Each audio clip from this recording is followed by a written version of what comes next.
બોલો સદગુરુ મહારાજની જય. આજે આપણે ઈશ્વર એટલે શું, ઈશ્વરને પહોંચવા માટેનો કયો રસ્તો, એની માટે આજે આપણે બધા વાલા ભાવિ ભક્તો હરિભક્તો બધા ભેગા થયા છીએ કે ઈશ્વર મળવાનો એક જ યોગ કે જે આપણે બધા આજે મળ્યા છે આપણા જીવનની અંદર. આજે આપણે એ રીતે ભેગા થયા છીએ કે જે આપણે 5 હોય 25 હોય 50 હોય 100 હોય 500 હોય, એ જ્યારે એક જ મણકાની અંદર જેમ દોરાની અંદર કેમ બધા પારા પરોવાઈ ગયા હોય, એમ જો આપણા બધાનું મન એક સ્થિર થઈ જાય, એક જ મન કે આ બધું સ્વરૂપ દેખાય છે એ મને હરિવરનું સ્વરૂપ દેખાય છે, હરિવર સિવાય બીજું સ્વરૂપ દેખાતું નથી. પછી આમાં તમે જાતિ ભાતિ જે બધા બેઠા છો એ બધું એક સ્વરૂપ થઈ જવું જોઈએ. આમાં સ્ત્રી પુરુષ તમામ ભાદ ભેવ મટી જાય તો સરળ તમને આ જે બેઠા સંતો વાલા હરિભક્તો જે બેઠા એની અંદર ઈશ્વર સ્વરૂપ દેખાય.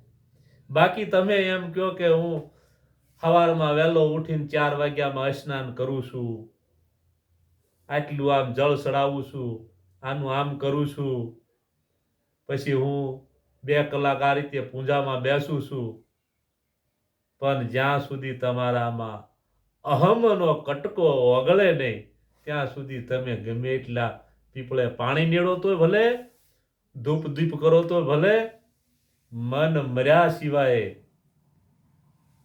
હરિવરના દર્શન થાય એવું નથી. કારણ કે આપણા સંતો એવું કહે છે કે જ્યાં સુધી ગગનગઢમાં જ્યાં સુધી લાવું લાગી છે, જે તરવેણીના તાપો જે તપી રહ્યા છે એને મટાવવામાં તો જો તમારી આની અંદરથી અગ્નિ તાપ જે જલી રહ્યો છે એ શાંત જો કરવો હોય તો તમારી માટે જે કાંઈ ભજન દ્વારા જે પશ્ચાતાપ જેવું વાતાવરણ થઈ જાય તો તમને ઈશ્વર સામો દેખાય, નકર દેખાય એવું નથી. કારણ કે મહાપુરુષો સંતો એમ કહે છે કે આ તો ભાઈ મોટાનો ધર્મ છે. મોટાનો ધર્મ એટલે કોઈ બિલ માલિક એનો નહીં, મોટા એટલે મોટું મન. જે આ મન રહ્યું એને જીતી અને સર્વેને જે એક સ્વરૂપમાં જોવા જેવી જે દ્રષ્ટિ કરી દીધી છે એને સંતોએ મોટું મન કીધું છે. બાકી તો તમે એમ કહો કે ભાઈ આ તો મંદિર મસ્જિદો બનાવી, એ ગાડી બંગલા મોટા મોટા ફંક્શનો થાય છે, એ વધામાં થાય છે, ઉધામાં થાય છે, એ ન્યાય મેં ગયા તા તો આટલું પબ્લિક હતું, નાનું આમ હતું, આવું બધું જોવામાં રહીશું ને વાલા મારા, તો આ દિવસો વ્યા જશે અને તમને ખબર નહીં રહે અને ક્યારે અંધકાર છવાઈ જશે કે જે સૂર્ય ઉગ્યો તે આથમી જાય છે. એમ તમને 50 60 કે 70 વર્ષનું જે મારા હરિવરે તમને જે આ સપનું આપ્યું છે એ સપનામાં જો જાગી નહીં શકો તો બાજી હારી જશો. એટલે કીધું છે કે જો કોઈ સંતોનું શરણું મળી જાય અને તમારો આ કટકો જો અહમરૂપી છે એ ઓગળી જાય તો હરિવર આપોઆપ દેખાય એવું છે. એક આપણા કોઈ મહાપુરુષ સંતે એવું કીધું કે આ મનરૂપી મૃગલાને મારો મહમદ કે મનરૂપી મૃગલાને મારો. એક છૂટો ફરે છે શિકારો, એક છૂટો ફરે છે શિકારો, બ્રહ્મ અગ્નિનો કે ભડાકો કરો, બ્રહ્મ અગ્નિનો ભડાકો કરો, જ્ઞાનનો એને ગોળી મારો, તો થાશે ઓલો સરનારો ઘાયલ, મહમદ કે મનરૂપી મૃગલાને મારો. આ છૂટો ફરે છે શિકારો, પણ આને હક પોસે તો આનું હલાલ કરજો. હક પોસે તો આનું હલાલ કરજો. એવું મહમદ ને એવા મહાપુરુષ ગુરુ હજરત મળ્યા અને શાનમાં એને આ બધી સમજણ થઈ એટલે એને આ વાત શાનમાં આપણને બતાવી કે જ્યાં સુધી આ વાત શાનમાં તમે નહીં સમજો ત્યાં સુધી તમે આ બાજી હારી જશો. અનેક મહાપુરુષો સંતો આપણને જગાડવા કહે છે, હે, અને કેવું મન થઈ જવું જોઈએ કે મહાસતી તોળાદેનું જે મન થઈ ગયું કે 5 રે 25 હરણાની હાર્યું, 5 25 હરણાની હાર્યું, એમાં સોનાની રે સિંગડીએ હતો જે, એ રે મેં દીઠો રે મારો સાહેબો. જે સોનાની સિંગડીએ હતો એ દીઠો મેં મારો સાહેબો. હે, એટલે જે સાહેબાને જો ઓળખવો હોય અને સાહેબાને જો તમારે પરખવો હોય તો કોઈ પ્રગટ નટવરનો આશરો લઈ અને કોઈ પ્રગટ નટવરની શરણે જાઓ તો આ વાતની સમજણ પડે એવું છે. નકર મારા વાલા, જેમ ગંગામાએ કીધું કે મેળા ને મંડપ ને તીરથ ને વરત ને અપાર 84 આ તે બધી કરશો તોય પતે એવું નથી મારા વાલા. ફાવે એટલા કરી લો ને. કદાચ કાશી ક્ષેત્રમાં જઈને અન્નદાન દેવો, ભૂમિદાન દેવો કે કન્યાદાન દેવો, પછી કદાચ આ ગમે એટલું કરો તોય જો કોઈ એવો સાહેબો મળી જાય આ માલમી આ રસ્તાનો, અને જો ઈ તમને રસ્તો બતાવે તો કામ થઈ જાય એવું છે. તો રૂખડિયો વેલો બાવો બોલ્યો કે આના ગુણને કે અવગુણ કે ગુણ એનો કોઈ માપ આવે એવું નથી. કેટલું આને અવગુણ મારામાં ભર્યું તું અને મને આનું ગુણ દેખાડ્યું, તો આ ગુણથી હું ગમે એટલું વર્ણન કરું તો આ વેલા બાવા રૂખડીએ કીધું કે પછી હવે હું કદાચ કાશી ક્ષેત્રમાં જઈ અને અન્નદાન આપું, ભૂમિદાન આપું, કન્યાદાન આપું, કદાચ મારા શરીર તણી ખાળ પાડી અને મોજડી શિવરાવું, એની માથે સોનેરી રંગ ચડાવવું, અને ઈ કદાચ મને એ મારો સાહેબ મળ્યો હોય અને એને પહેરાવું તો એના તોલે તો નથી હવાય એવું, તોય એના તોલે હવાય એવું નથી. આવો જો માલમી કોઈ તમને સાહેબો મળી જાય તો તમારો બેડો પાર થઈ જાય એવું છે. નકર તો તમે બાપા ગમે અહીંયા જાવ ને કાંઈ છે નહીં. હે, બોલા કે એમ કે ઝાંઝવાના જળથી કાંઈ તરસ છીપે નહીં. હે, આ જગત છે ને એ ઝાંઝવાના જળરૂપી છે. તમે ગમે એટલું દોડશો તો એમાં તમારો મેળ આવશે નહીં. અને બધા એમ કે હજારો તીર્થ બાર, હજારો તીર્થ બાર, ગંગા સાગર એકી બાર. તો પછી આ સંતો બિચારા બલાડા પાડે મરી ગયા. એને આ બધું ક્યાં કરવાનું હતું? એક દાણ જઈ અને ગંગા સાગરમાં નો સ્નાન કરી આવે તેમનો બેડો પાર થઈ જાય. એટલે આ બાપા તો પછી અહીંયા જે કાનપુર ને ગોરખપુર ને આવા બધા જે ગંગાના નદીના કિનારા ઉપર જે બધા નગરો વસ્યા એ નગરજનોને આ જયારે પાપ થયું નથી કે આ ગંગામાં ડૂબકી મારી આવ્યા નથી, કાંઈ કરવા પડવું નહીં.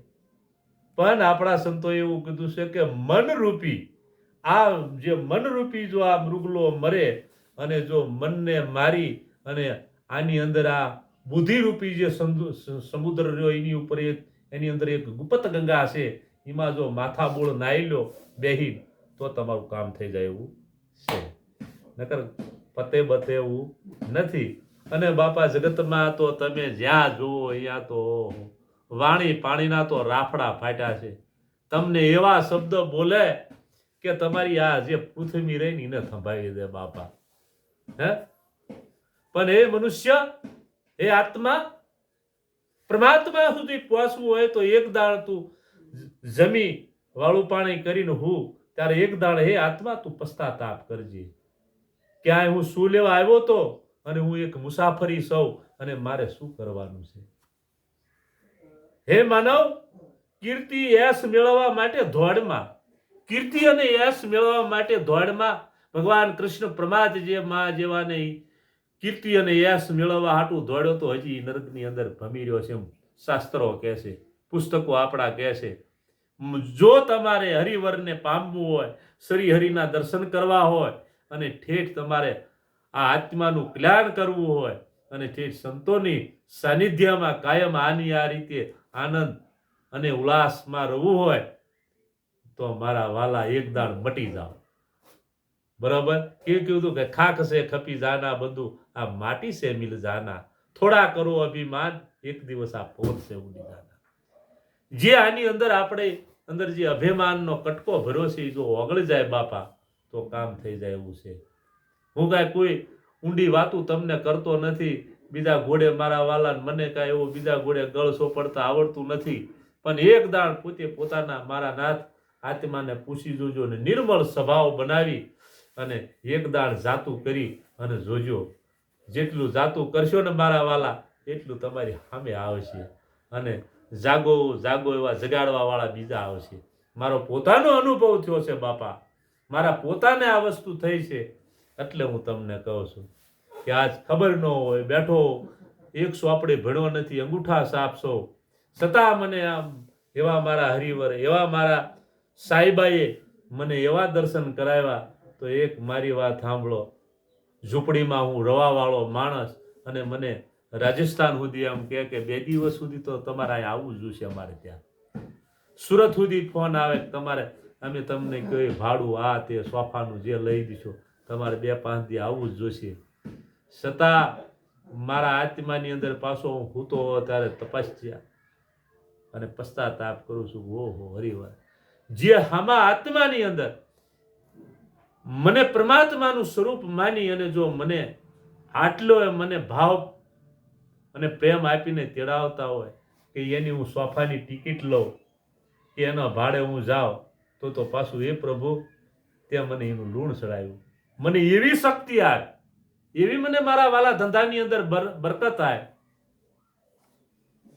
કે હું મારી રીતે એની પાસે પહોંચી શકું, એની પાસે જઈ અને ઈશ્વર ભજન કરી શકું અને એને હું બધી મારી જે કાંઈ મને મારા સદગુરુ સાહેબ મને મારો સાહેબો ભગવાન જે મળ્યો એની અંદર કેટલી શક્તિ છે, એની અંદર કેટલી કરુણા ભરી છે, એના મહિમાની હું એને વાત કરી શકું એવી આપ હે ઈશ્વર તું મારી ઉપર પ્રેરણા કર અને મને એ રીતે એની પાસે પુગાડવાને પ્રેરણા કરતો ન કરતો એ મને સોફાની ટિકિટે હાલો કપાવી દીશે ને બધું કપાવી દીશે. વળતા વળું તો કદાચ મારા ખિસ્સામાં 1000-2000 રૂપિયા નખાવે પણ કેવડું કર્મ સીડ્યું હે કે એવા આપા દાના જેવા અને આપા વિસામણ જેવા મહાપુરુષો એક આપા ગીગાને મળી ગયા અને કોઈ દિવસ કોઈનું લૂણ લે એવું નહીં. ગોપાત ગંગા ક્યાંથી વ્યાવે છે અને શું થાય છે. નિષ્કામના ભક્તિ આપા ગીગાને જેમ અર્પણ કરી એવી મારા નાથ જે ત્યાં મને આપા ગીગાને જે નિષ્કામના ભક્તિ આપી છે એ રીતે જે મને મારા હરિવર નિષ્કામના ભાવની ભક્તિ આપી છે એ જ ભક્તિ મને કરવા દેજે. જોજે મારા હરિવર મને આમાં પાછો ઉડવા ન દેતો. નકર તારા તો અંદર જે કોઈ એવું નથી કે તારી જે આ ઓળગોળ અંતરરાષ્ટ્રીય ભાષાની અંદર કે આ ખેલની અંદર કોઈ નિહરે કેવું માયા નથી બાળવા હજી. બ્રહ્મા જેવા આમાં ફસાઈ ગયા હતા. કૃષ્ણ જેવા માથે સોરી આવી કે સોરી તો બીજાએ કરી પણ કે કૃષ્ણ ઉપર આવી સોરને મોર પડ્યો એવો આ તો બ્રહ્માજી જેવા આમાં લપટી ગયા હતા મારા વાલા. ઇન્દ્ર જેવા લપટી ગયા હતા. તારા હું તો એક પામર માનવી છું પ્રભુ. તો એવી પ્રેરણા કર કે તારા ભજન રાત દિવસ કરી શકું અને નિષ્કામના ભાવે બીજા હારે મળી શકું, નિષ્કામના ભાવે બેસી શકું, નિષ્કામના ભાવે ભજન કરી શકું.